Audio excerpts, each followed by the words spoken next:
Cricket only நேயர்களுக்கு வணக்கம். IPL 2025ஓட first match வந்து கம்ப்ளீட் ஆயிருக்கு. KKR versus RCB. எல்லாருமே எதிர்பார்த்துட்டு இருந்தாங்க. கேகேஆர் தான் வின் பண்ணுவாங்க அப்படின்னு சொல்லி. நெறைய பிரெடிக்ஷன்ஸும் நம்மளால பார்க்க முடிஞ்சது. அதிலயும் நெறைய பேர் பார்த்தீங்கன்னா, கேகேஆருக்கு தான் அப்பர் ஹேண்ட் இருக்கிறதா சொல்லியிருந்தாங்க. பட் ஆனா, அது எல்லாத்தையும் அப்படியே மாத்தி ஆர்சிபி தங்கள் பக்கம் அந்த மேட்ச எடுத்துட்டு போயிட்டாங்க. ஸோ இத பத்தி டீட்டெயிலா நம்ம கிட்ட பேசுறதுக்காக நம்ம கூட இன்னைக்கு கிரிக்கெட் அனலிஸ்ட் கல்யாண்ராம் சார் இருக்காரு. அவர்ட்ட பேசுறோம். சார் வணக்கம் சார். வணக்கம் ஈஸ்வர். இந்த மேட்ச நீங்க பார்க்க ஆரம்பிச்ச உடனே டாஸ் வின் பண்ணி ஆர்சிபி வந்து பவுலிங் சூஸ் பண்ணாங்க. ஃபர்ஸ்ட் ஆஃப் ஆல் எப்படி ஃபீல் பண்ணீங்க நீங்க ஃபர்ஸ்ட் ஆர்சிபி வின் பண்ணிட்டாங்க. ஒரு சர்ப்ரைஸ் வின்னு தான் இது. அவங்களுக்கு நம்ம பாராட்ட தெரிவிப்போம். அதுவும் ஆர்சிபி இன்னைக்கு டீம் இறங்கச்சே புவனேஸ்வர் குமார் இல்லாம இறங்கினாங்க. அது ஒரு பெரிய ஒரு சர்ப்ரைஸ். அது எந்த எந்த கணக்குல எந்த கால்குலேஷன் அப்படி பண்ணாங்கன்னு இன்னி வரைக்கும் தெரியல. அது அவரை தாண்டி யங் ரெண்டு ஃபாஸ்ட் பவுலர்ஸ் எடுத்தாங்களே தவிர அவர் எடுக்கல. அவர் ஆப்ஷன்ல எடுத்ததுக்கு காரணமே அவங்களுக்கு டெத் பவுலர்ஸ் இல்ல, 4-5 வருஷமா ஸ்ட்ரகிள் பண்றாங்க. பிகே நம்ம கூட பேசணும், பிகே வந்து அவங்களுக்கு ஆர்சிபிக்கு யூஸ்ஃபுல்லா இருப்பாங்கன்னு அப்படின்னு. அது ஒரு சர்ப்ரைஸ். அவங்க முதல்ல அவங்க பவுலிங் புடைச்சு அடிக்க அவங்க கொல்கத்தா நைட் ரைடர்ஸ் அடிக்கச்சு பிகே எடுக்காம இருந்து எவ்வளவு பெரிய தப்பு அப்படிங்கிற மாதிரி இருந்தது. பட் கம்பேக் வந்து ஜெயிச்சிட்டாங்க. அதனால ஜெயிச்சதுக்கு அப்புறம் இப்போ போஸ்ட்மார்ட்டம் பண்றதுல ஒன்றும் பிரயோஜனம் இல்லை. இன்னொரு சர்ப்ரைஸ் என்னன்னா, அஜிங்கா ரஹானே கேப்டனா கொண்டு வந்ததை பத்தி யாரும் கமெண்ட் பண்ணல. பட் அவர் பேட்ஸ்மேனா ஜஸ்டிஃபை பண்ணுவாரா பிளேஸ் அப்படின்னு எல்லாருக்கும் டவுட் இருந்தது. பட் அவர் பேட்ஸ்மேனா ஜஸ்டிஃபை பண்ணிட்டா அவர் கேப்டன்சில வந்து 1-2 கிரிட்டிக்கல் மிஸ்டேக்ஸ் பண்ண மாதிரி தெரிஞ்சது. இதுதான் நம்ம நேற்று மேட்சோட அனாலிசிஸ்ல நம்ம முக்கியமா கவனிக்க வேண்டியது. ரஜத் பட்டிதார் வந்து ஒரு யங் கேப்டன். இப்பதான் ஃபர்ஸ்ட் டைமா ஒரு பிரான்ச்சைசியை வந்து கேப்டன்சி பண்றாரு. ரஹானே வந்து ஆல்ரெடி நிறைய ஆர்ஆருக்கு கேப்டன்சி பண்ணியிருக்காரு. அவருக்கு அந்த எக்ஸ்பீரியன்ஸ் இருக்கு. நிறைய ஐபிஎல் மேட்சஸும் விளையாடி இருக்காரு. ரஹானேயை பொறுத்த வரைக்கும் 1-2 மிஸ்டேக் பண்ணாரு அப்படிங்கிறீங்க. எந்த இடத்துல என்ன மிஸ்டேக் பண்ணாரு? நீங்க முக்கியமான பாயிண்ட் சொன்னீங்க. பட்டிதாருக்கு பெரிய ஸ்டார்ட் இது. அவர் கெரியர்ல அவர் கேப்டன் எடுத்ததுக்கு அப்புறம் ஃபர்ஸ்ட் மேட்ச், அதுவும் டிஃபெண்டிங் சாம்பியன் வந்து ஜெயிச்சது பெரிய விஷயம். சாதாரணமான விக்டரி இல்லை இது. அப்படியே blown away. Defending champion is blown away by the RCB. அதுவும் ஒரு நியூ கேப்டன், யங் கேப்டனுடைய லீடர்ஷிப்ல. ஸோ பெரிய விஷயம். ரஹானே பெரிய தப்பு பண்ணது எனக்கு முக்கியமான இது. ஹர்ஷித் ராணாவை முதல்ல நியூ பால்ல போடாம 4 ஓவர் கேட்டு 5வது ஓவர் 6வது ஓவர் தான் போட்டாரு நினைக்கிறேன். பவர் பிளேலயே லாஸ்ட் ஓவர் தான் போட்டாரு. எதனால பண்ணான்னு தெரியல. வருண் சக்கரவர்த்தியை 4வது ஓவரே கொண்டு வந்தாரு. என்னதான் ஆன்ஸ்லாட்டா அடிச்சாலும் அவர் வந்து வருணை வந்து அவ்வளவு முன்னாடி கொண்டு வந்ததும் தப்பா இருந்தது. ஹர்ஷித் ராணா பின்னாடி கொண்டு வந்ததும் தப்பா இருந்தது. அதையும் 1 ஓவரோட நிறுத்திட்டாரு. ஃபர்ஸ்ட் ஓவர் ரொம்ப நல்லா போட்டாரு ஹர்ஷித் ராணா. நிறுத்திட்டு அப்புறம் 4 ஓவர் கழிச்சு தான் திருப்பி கொண்டு வந்தாரு. அப்புறம் அடிக்க ஆரம்பிச்சிட்டாங்க அவரையும். நேற்று எல்லாரையும் ஒட்டு மொத்தமா எல்லாரையும் கிளீனா அடிச்சாங்க. அவங்கள டிஃபெண்டிங் சாம்பியனுக்கு ஆடின கிரிக்கெட்டர் சால்ட்டே வந்து அவங்களுக்கு வில்லானா வந்துட்டாங்க. அவ்வளவு நல்லா ஆடினாரு. வருண் சக்கரவர்த்தி ரொம்ப நல்லா ஹேண்டில் பண்ணாரு. அந்த ஃபர்ஸ்ட் ஓவர்லயே அவரை வந்து நிறைய ரன் அடிச்சாரு. நிறைய 2 பவுண்டரி, ஒரு 6 அடிச்சாரு. ரஹானே பண்ண பெரிய தப்பு அந்த கேப்டன் போலிங்ல தான். மெயினா போலிங் ஃபர்ஸ்ட் 5-6 ஓவர்ஸ்ல கேம் வந்து கையை விட்டு போக ஆரம்பிச்சிருச்சு. அப்புறம் வந்து ஸ்பின்னர்ஸை கொண்டு வந்து ஏதோ ஜகிள் பண்ணி ஓரளவுக்கு ட்ரை பண்ணாலும் மேட்ச் முதலே கை விட்டு போனாலும் ஒண்ணுமே பண்ண முடியல அவரால். சார் ஆர்சிபியை பார்த்தனாலும் ஆர்சிபியும் பவர் பிளேலயே 4th 5th ஓவர்லயே கிருணால் பாண்டியாவையும் எடுத்துட்டு வந்தாங்க சார். அதையும் அவங்களும் அந்த இதை பண்ணினாங்கல்ல.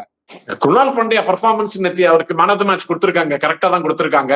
நம்ம சால்ட் கொடுப்பாங்களோ இல்லைன்னா விராட் கோலி கொடுப்பாரோ நினைச்சது போலிங். அவர் போலிங்ல தான் வந்து விக்கெட் எடுத்தாரு, ரன்னையும் கண்டெயின் பண்ணாரு. சோ ஃபர்ஸ்ட் ஓவர் அவரை அடிச்சாங்க, குருணால் பாண்டியாவை அடிச்சாங்க. பவர் பிளேக்குள்ள போடும்போது குருணால் பாண்டியாவை அடிச்சாங்க. அதுக்கப்புறமா தான் அவர் கம்பேக் கொடுத்தாரு. ஆமா, நல்ல கம்பேக் பண்ணாரு. நல்ல ஸ்டெம்ப் அட்டாக் போட ஆரம்பிச்சிட்டாரு. ஃபர்ஸ்ட் ஓவர்ல கொஞ்சம் ஃபாஸ்டிஷா கொஞ்சம் வைடா போட்டாரு. அப்போ 2-3 பவுண்டரி கன்சீட் பண்ணாரு. உடனே லேர்ன் குவிக்லி. உடனே சேஞ்ச் பண்ணி நல்ல ஸ்டம்ப் டு ஸ்டம்ப் அட்டாக் போட்டாரு. அதனால விக்கெட் வந்தது. நல்ல ப்ரெஷர் கிரியேட் பண்ணாரு. குருணால் பாண்டியாவுடைய பர்ஃபார்மன்ஸ் நல்ல பிளஸ் பாயிண்ட் அவங்களுக்கு ஆர்சிபிக்கு. கேகேஆரோட பேட்டிங்கை பொறுத்த வரைக்கும் ஃபர்ஸ்ட் குவிண்டன் டீகாக்கு சுயா சர்மா கேட்சை விட்டாரு. அதுக்கப்புறம் அடுத்த பாலே வந்து திருப்பி ஹேசல்வுட் வந்து ஜிதேஷ் சர்மா கையில கேட்ச் கொடுத்தாரு குவிண்டன் டீகாக். அதுக்கப்புறம் சுனில் நரேனும் ரஹானேவும் கிட்டத்தட்ட 10 ஓவர் வந்து மேட்சை நல்லா தான் எடுத்துட்டு போயிட்டு இருந்தாங்க. அதுக்கப்புறம் ரஹானேவோட விக்கெட்டுக்கு அப்புறமா மேட்சே டோட்டலா சேஞ்ச் ஆயிடுச்சு சார். அதுதான் இப்ப புரியவே இல்லை நேத்து. பிச்சில் ஒன்றும் அப்படி ஒன்றும் ஒரு பெரிய அசிஸ்டன்ஸ் இருந்தா மாதிரி தெரியல எந்த பவுலருக்கும். ஃபாஸ்ட் பவுலர்ஸ்க்கும் ஹெல்ப் பண்ண மாதிரி தெரியல, ஸ்பின்னர்ஸுக்கும் ஹெல்ப் பண்ணான்னு தெரியல. நல்லா போட்டாங்க. 10 ஓவர் முடிஞ்ச உடனே அந்த செகண்ட் ஹாஃப்ல ஆர்சிபி போல்ட் வெரி வெல். ஆனாலும் இவ்வளோ பேட்டிங் விக்கெட்டை லூஸ் பண்ணி ரன்னும் வராம இப்படி ஒரு ஸ்ட்ரகிள் பண்ண சுச்சுவேஷன் அந்த 11வது ஓவர்ல இருந்து 16, 17 ஓவர் வரைக்கும் ஒண்ணுமே அவங்களுக்கு வரவே முடியல. அவருக்கு பின்னாடி வந்து ரகுவன்ஷி ஒரு 3-4 ஷாட் ஆடினதுதான் ரன். அப்புறம் செகண்ட் ஹாஃப்ல ஒண்ணுமே இல்ல, பர்ஃபார்மன்ஸ் இல்லாத மாதிரி போயிடுச்சு. அதுவும் ஒரு டிஃபெண்டிங் சாம்பியன் இப்படி ஆனது ரொம்ப ஷாக்கிங்கா இருந்தது.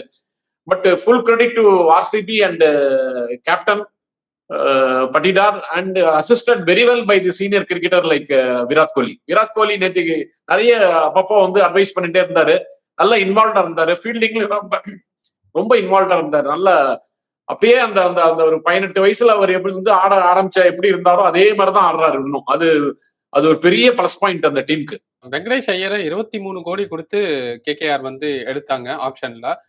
ரகுவன்சி இருக்காரு, ரிங்கு சிங் இருக்காரு, ரசில் இருக்காரு, ரமன்தீப் சிங் இருக்காரு. இந்த மாதிரி நிறைய பேட்டிங் லைனப் வச்சிருக்காங்க, நிறைய பேட்டரும் இருக்காங்க. பட் ஆனா யாருமே பெர்ஃபார்மன்ஸ் பண்ணல. என்ன காரணம்? First match home ground inaugural ceremony முடிஞ்சு ஆரம்பிச்சிருக்காங்க. அந்த ஓரளவுக்கு அந்த அந்த என்வாயர்மெண்ட்ல எல்லாரும் கொஞ்சம் டென்ஸ்டா ஆடிட்டாங்களா என்னன்னு தெரியல. போலிங் ஒன்னும் அப்படி சூப்பர் பர்ஃபார்மன்ஸ், சூப்பர் போலிங்லாம் இல்ல. நல்ல ஓரளவுக்கு நல்ல போலிங், அவ்வளவுதான். இந்த போலிங் எடுத்து இவ்வளவு ஓவர் பர்ஃபார்மன்ஸ்க்கு காரணம் கண்டுபிடிக்கிறதே ரொம்ப கஷ்டமா இருக்கு. அது ஏன் இப்படி ஆச்சுன்னு தெரியவே இல்லை. இப்போ வந்து இப்போ கொல்கத்தா நைட் ரைடர்ஸ் நிறைய ஹார்ட் ஒர்க் ஹோம் ஒர்க் பண்ண வேண்டியது இருக்கு. இப்போ அவங்களுடைய பேட்டிங் ஃபெயிலியருக்கு என்ன காரணங்கிறது அவங்களே தான் கண்டுபிடிக்கணும். அண்டு யாரும் எதிர்பார்க்காத ரஹானே ஆடினாரு. எதிர்பார்த்த பேட்ஸ்மேன் லைக் இவரே ரசல் வந்து ஒரு ஒரு ஒரு 15 பால் ஆடினா கூட 35 ரன் வந்திருந்தா கூட ஸ்கோர் 200 வந்திருக்கும். அதை கூட ஆட முடியல. அவர் என்னமோ ஒரு கான்சென்ட்ரேட் பண்ணாம ஃபர்ஸ்ட் 2வது பால்ல இருந்து அடிக்க போய் அனாவசியமா விக்கெட்டை கொடுத்தாரு. யாருமே வந்து ஒரு போக்கஸ் பண்ணி ஆடாத மாதிரி இருந்தது. அது என்ன காரணம்னு தெரியல. அவங்க நிறைய ஸ்டடி பண்ணி நிறைய ஒர்க் அவுட் பண்ண வேண்டியது நிறைய இருக்கு கொல்கத்தா நைட் ரைடர்ஸ்க்கு. சார், ஆர்சிபியை பொறுத்த வரைக்கும் நிறைய டிராபேக்ஸ் இருக்கு. பேட்டிங்ல ரொம்ப ஸ்ட்ராங்கா இருக்காங்க. ஆனா பவுலிங் லைனப்ல கொஞ்சம் வீக்கா தான் இருக்காங்கன்னு நிறைய எக்ஸ்பர்ட் சொல்லியிருக்காங்க. பட் அதை மீறி அப்படியே 10 ஓவருக்கு அப்புறம் அப்படியே மேட்சை வந்து பவுலிங்ல அப்படியே கண்டெயின் பண்ணி நிறுத்தினதுங்கெல்லாம் எவ்வளவு பெரிய விஷயம். நல்ல பெரிய விஷயம். எப்படி அதுவும் போலிங் நீங்க சொன்ன மாதிரி போலிங் அட்டாக் ரொம்ப சாதாரண போலிங் அட்டாக் மாதிரி இருந்தது. அண்ட் குருணால் பாண்டியா எல்லாம் நம்ம வந்து ஒரு பெரிய லெவல்ல போலர் அப்படிங்கிற ஐபிஎல்ல ரேட் பண்றதே இல்ல. ஒரு ஸ்டெடி போலர். அதை பத்தி ஒன்னும் தப்பா சொல்லறதுக்கு இல்ல. இந்த அளவுக்கு ஒரு பெர்ஃபார்ம் பண்ணுவாருன்னு தெரியல. நமக்கு இதுக்கு முன்னாடி ஒரு இண்டிகேஷனே இல்லாம இருந்தது. ஒரு ஸ்டெடி போலிங் அட்டாக்கை வச்சுட்டு ஒரு ஒரு நல்ல போக்கஸ் பண்ணிட்டு நல்ல பிளானோட வந்து நல்லா திடீர்னு வந்து எதிர்பார்க்காத அளவுக்கு நல்லா போலிங் போட்டு கண்ட்ரோல் பண்ணாங்க. அதுக்கு தான் அந்த victory. They deserve the victory because of their bowling, particularly in the second half. ஏன்னா ஹெர்சல்வுட் வந்து இந்த மேட்ச் விளையாடுவாரா அப்படின்னு நிறைய கேள்விகள் இருந்தது. ஏன்னா நிறைய ரெஸ்ட் கொடுக்கப்பட்ட பிஜிடிலேயே ஒரு பாதியில இன்ஜுரினால வெளில போயிட்டாரு. அதுக்கப்புறம் எந்த ஒரு டோர்னமெண்ட்லயும் அவர் வந்து பார்ட்டிசிபேட் பண்ணல. அவர் வந்தது எந்த அளவுக்கு ஆர்சிபிக்கு இந்த வெற்றியை பதிவு பண்ணி கொடுத்தது? ஏன்னா ஸ்டார்டிங்ல இருந்தே அவரோட பவுலிங் அப்படிங்கறத விளையாடுறதுக்கு ரொம்ப கஷ்டப்பட்டாங்கல்ல. டெஃபினட்டா அவருடைய பர்ஃபார்மன்ஸ் வந்து அப்ரிஷியேட் பண்ணி தான் ஆனோம்.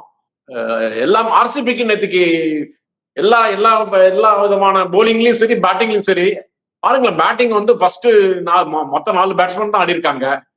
3 பேர் சக்சீட் ஆயிட்டாங்க.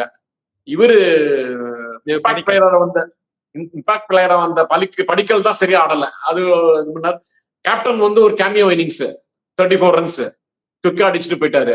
விராட் கோலி ஒரு எண்ட்ல கடைசி வரைக்கும் விக்கெட் கொடுக்காம இருந்தாரு. சால்ட் கேட்கவே வேண்டாம். முக்கியமான விஷயம் வருண் சக்கரவர்த்தி சால்ட் அவர் நல்லா ஹேண்டில் பண்ணதுதான் பெரிய விஷயம். ஃபர்ஸ்ட் ஓவர்லயே அவர் அட்டாக் பண்ண ஆரம்பிச்சிட்டாரு சால்ட். அதனால வருண் சக்கரவர்த்திக்கு ரிதமே கிடைக்கல. அப்புறம் ஒரு ஓவர் நல்லா போட்டு விக்கெட் எடுத்து கொடுத்தாரு. அப்புறம் திருப்பி எல்லாருமே 10 run per over. All bowlers accept யாரோ ஒரு போலர் தான் எல்லாருமே 10 ரன்ஸ் பர் ஓவர் மேல. யாருக்குமே வந்து ஒரு எக்கனாமிக்கல் போலிங் அனாலிசிஸே இல்ல கொல்கத்தா நைட் ரைடர்ஸ்ல. நல்ல போலிங் அட்டாக்ல சேஞ்சஸே இல்ல. போன வருஷம் போலர்ஸ் தான் நிறைய பேர் போட்டிருக்காங்க. சுனில் நரேன், நீங்க சொன்ன மாதிரி சுனில் நரேன் மட்டும் தான் 6 ரன் பர் ஓவர் கொடுத்திருக்காரு. பாக்கி எல்லாருமே நீங்க சொன்ன மாதிரி 10 பர் ஓவர் 14 பர் ஓவர் அப்படிதான் கொடுத்திருக்காங்க. அதான் அந்த வெஸ்ட் இண்டீஸ் பவுலர் மட்டும்தான் அவர் நல்லா போட்டாரு. அவர் தான் சுனில் நாராயண் மட்டும்தான் ஓரளவுக்கு 7 ரன்ஸ் per over. மீதி எல்லாருமே 10 runs per over. And Russell கூட வந்து போலிங்கே போடல. அது ஏன் தெரியல நித்தி. ஆமா சார். அவரையும் சார் யூஸ் பண்ணல. அவர் ஒரு ஆல்ரவுண்டர் கேட்டகரி தான். அவரால ஒரு 2, 3 விக்கெட்ஸ் எடுத்து தர எபிலிட்டி இருக்கிற ஒரு பெர்சன் அவரு. அவருக்கு குடுக்கறத ஏன் தவிர்த்தாரு? என்னன்னு தெரியல. அதான் ரஹானேக்கு இப்ப நிறைய ஹோம்ஒர்க் பண்ண வேண்டியது நிறைய இருக்கு. பர்டிகுலர்லி அவருடைய டாக்டிக்கல் யூசேஜ் எல்லாம். அவர் வந்து இது மாதிரி எக்ஸ்பீரியன்ஸ் ரசல்ல போலிங் போட யூஸ் பண்ணவே இல்லை. அதே மாதிரி வருண் சக்கரவர்த்தி எத்தனை ஸ்பெல்ல எந்தெந்த இடத்துல யூஸ் பண்ணணும் அப்படிங்கறதெல்லாம் அவருக்கு பெரிய லேர்ன் பண்ண வேண்டியது நிறைய இருக்கு. இது ஒரு எக்ஸ்பெரிமெண்ட் மாதிரி தான் எடுத்துக்கணும். அவரு அடுத்த மேட்ச் அவர் தன்னை சேஞ்ச் பண்ணிட்டாருன்னு நல்லது. அவருடைய பேட்டிங்கோட அவருடைய கேப்டன்சி வந்து ரொம்ப முக்கியம் அவங்களுக்கு. நீங்க சொல்ற மாதிரி கரெக்ட் தான் சார். ஏன்னா டிஃபெண்டிங் சாம்பியன் வந்து அவங்களோட அந்த ஹோம் கிரவுண்ட்ல ஃபர்ஸ்ட் மேட்ச தோல்வி அப்படிங்கறதெல்லாம் அந்த ரசிகர்களுக்கு ரொம்பவே கஷ்டமா தான் இருக்கும். அதை தொடர்ந்து ரஜத் படிதார் ஒரு யங் கேப்டன், அவர் மேல நிறைய ப்ரெஷர் இருக்கும்.